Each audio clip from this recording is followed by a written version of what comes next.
Hello English 100 students.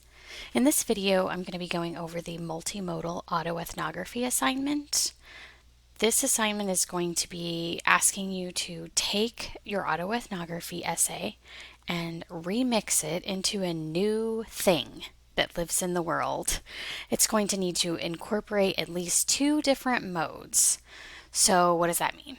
Well, that means you're going to be taking that existing content that you created in your essay and you're going to mix it up so that it can be presented in a new mode to a new audience. I'm going to go over each part of this in a little bit more detail, but I also want you to think as I go through this that the goal here is to just show some understanding of changing rhetorical situations and how different modes communicate well with different audiences.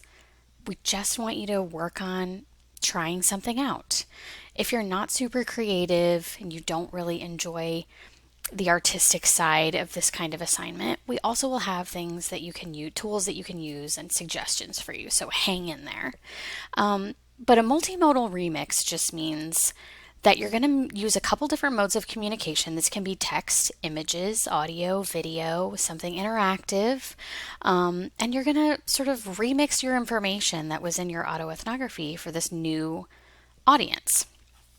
So the mode that you use is going to depend on what interests you. You might want to make a slideshow. You might want to do a video. You might want to pretend you're doing an interview. You might want to record a short podcast. You may want to do a photo essay or create a cartoon. You might want to do a series of TikTok videos. What you do is completely up to you. There's a couple things you want to think about though. You do have access to Microsoft Office Suite as a Chicago school student, so that means you immediately have access to things like PowerPoint and Sway.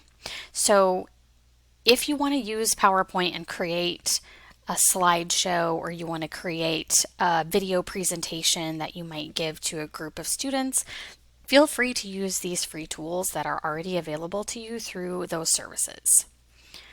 You can also use like free online Canva if you want to create something like an infographic or something like that. That could be fun too. Whatever your artistic side wants to explore would be great. It just has to have two modes. So just remember that you need text, images, audio, video, something like that. There have to be two. Additionally, it needs to be short. So you don't want to go overboard and overwhelm yourself with a very long video or a very long podcast. We're asking you to look at your autoethnography and think, okay, I want to distill down the most important couple of points about this, and I want to share it in a concise way with my peers at the Chicago School. So you're going to make that multimodal piece, and then you're also going to write a very short 2 to 3 paragraphs, maybe a page, about it, and that'll be a statement to your instructor that explains the mode that you used and why you made those choices. So if you make a cartoon or an infographic, you'll need to explain why you chose that mode. What does it accomplish for you? How does it communicate well with your audience? The statement is for your instructor. So you need to help your instructor make sure that they understand why you made the choices that you made. You'll want to use those same sort of rhetorical approaches that we've discussed in this class. So ethos, pathos, and logos. You might want to explain to your instructor using logic why you chose the method that you did. So it might be,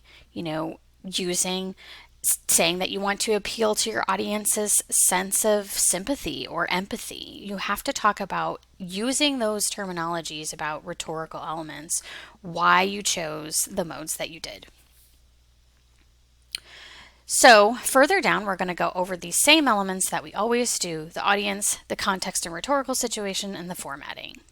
The audience for this multimodal artifact is going to be the entire community at the Chicago School. So think about this, where if you were going to share the main points of your autoethnography with a broader audience of your peers at the Chicago School, say you're going to present something in an online seminar, what would you want to share?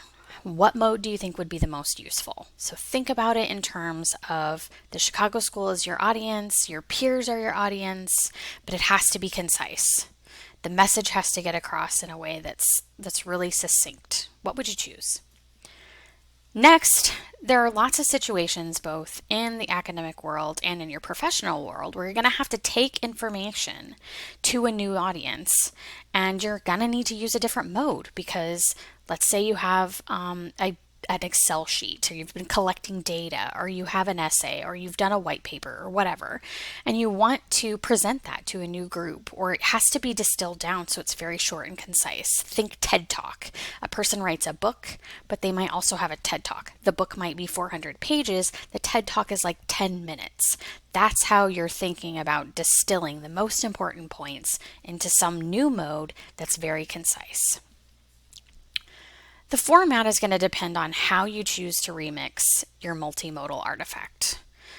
No matter what you choose, it is your responsibility to make sure that you share it and upload it in a way that is accessible for your instructor. Your instructor cannot give you a fair grade if they can't see the thing that you've created. So make sure that your artifact is accessible to your instructor, that it's not too lengthy, and that you've also included that one-page explanation of your rhetorical choices. A word about AI. For this multimodal artifact, you may use AI in a way that serves your purpose. So you might have AI tools within Canva that you want to use to help you create something. There are also AI programs that can convert text to images or sounds or videos, or even write a podcast for you based on your autoethnography. It's okay to use those things. Go ahead and get creative with AI for this assignment. The caveat is you cannot use AI to write your brief statement. So that one-page explanation of your choices and the tools you used and why you remixed it the way you did, you may not use AI to write that portion. You do need to write that yourself. We want to hear from you. But when it comes to the remix itself and that artifact that you create, feel free to use and leverage AI tools to help you with that. There's a detailed checklist here to just help you see if you've done all the steps. So please do check this out and use it to your advantage, just making sure that you've answered all parts of the prompt by kind of looking over this. It also gives you some ideas of how you might, tools that you might use to help you with this, creating this multimodal artifact. And then at the bottom here, step 5, it gives you a detailed description of that short artist statement that you need to include, that one-page explanation. Explain the modes you've used in your artifact. Did you use text? Did you use image? What did you use? And then talk about your choices based on the rhetorical situation. Who's your audience? What's the purpose of sharing your information? How did that influence the choices of mode that you engaged?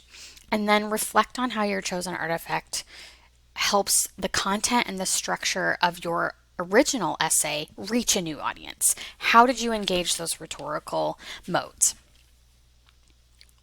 Important, it must be written by you. This part cannot be AI generated.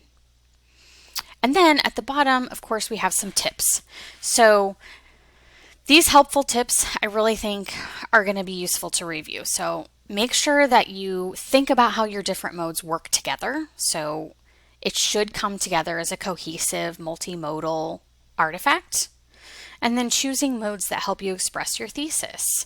Don't just use things because they're fun. Use things with purpose, right? Then consider your audience. Use technology wisely, making sure that you use the tools that are available to you, and try not to overdo it. Keep this simple. Be creative, but don't overwhelm yourself. And then look at examples. There are all kinds of multimodal autoethnographies online that can help you decide what you want to do. Okay, so here are also some links to look at other autoethnographies, just to get ideas. The bottom is, as usual, the rubric. It will show you how you're being graded, and this one's very simple. If you do this assignment, you supply your instructor with a multimodal autoethnography artifact and your short statement that is one page that describes why you made the choices that you did, you're going to get full credit. If you only do one of the two elements, you're going to get partial credit. If you don't submit obviously you will get no credit. So please do note that this assignment is designed to let you play a little, to use your imagination, to not be overwhelmed, but to experiment with how you might remix something for a new audience. So use your creative side, enjoy this assignment a little bit, and give your instructors something fun and interesting to look at here at the end of this. After reviewing this video, please do review the assignment sheet in detail. If you have further questions that are not answered by either of those, please do feel free to reach out to your instructor for further clarification.